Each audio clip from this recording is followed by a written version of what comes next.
নমস্কার বন্ধুরা, ফ্যামিলি কিচেনে সবাইকে স্বাগতম। আমরা অনেক দিন কোনো ভিডিও করতে পারিনি। আজকে আমি নন্দের বাসায় আইছি। আজকে আমাদের নিরামিষ, তাই আমি রান্না করতেছি টক ডাল। এই ডালটা সেদ্ধ করতে দিছি। এগুলো ডালটা সেদ্ধ হয়ে গেলে ডালটাকে গুটে নেব। এই যে আমি এই জায়গায় মুসুরির ডাল নিয়েছি। মুসুরির ডালগুলো প্রায় সেদ্ধ হয়ে আইছে। আর একটু সেদ্ধ হওয়ার জন্য আমি একটা ঢাকনাতে ঢেকে দেবো।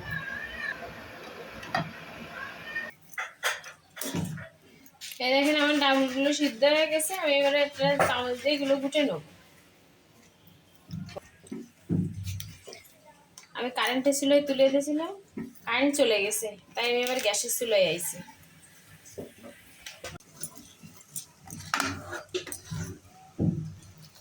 যেমন ডালটা গোটা হয়ে গেছে, এবারে আমি ডালি জল দিয়ে দেবো।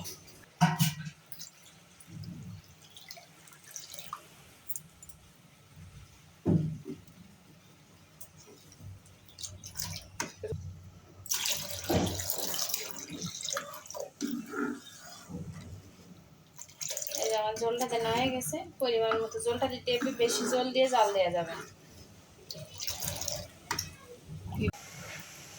যেমন ডালটা ফুটে উঠেছে, আমি এবার ডালি হলুদটা দিয়ে দেবো।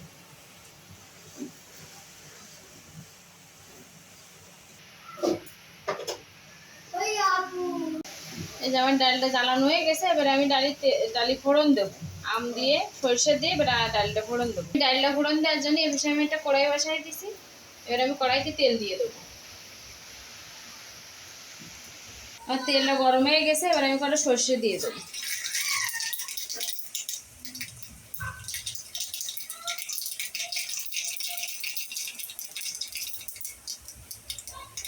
আমি চামচ দিয়ে সর্ষে কটাটা গুটে দেবো। সর্ষে কটা এভাবে তেলে দিয়ে গুটে দিলেই গ্রানটা বেশি হয়। এবার আমি ডালির জন্য যে আমড়া কেটে রাখিছি সেগুলো দিয়ে দেবো। এবার অল্প একটু হলুদ দিয়ে দেবো। এবার একটু গুটে আমগুলো একটু হালকা হালকা ভেজে নেবো।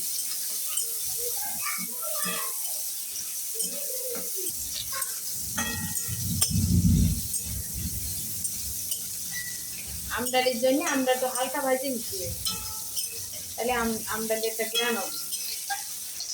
এবার আমি ডালটা যে জাল করে রাখলাম এটা এবার ঢেলে দেবো।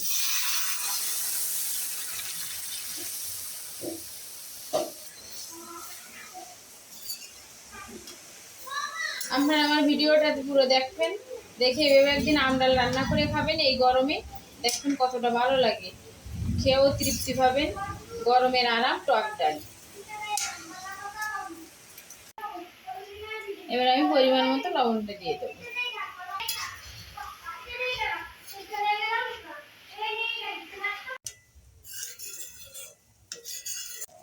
এই দেখুন আমার আমডালটা হয়ে গেছে। এবার আমি আমডালটা নামাই নেবো।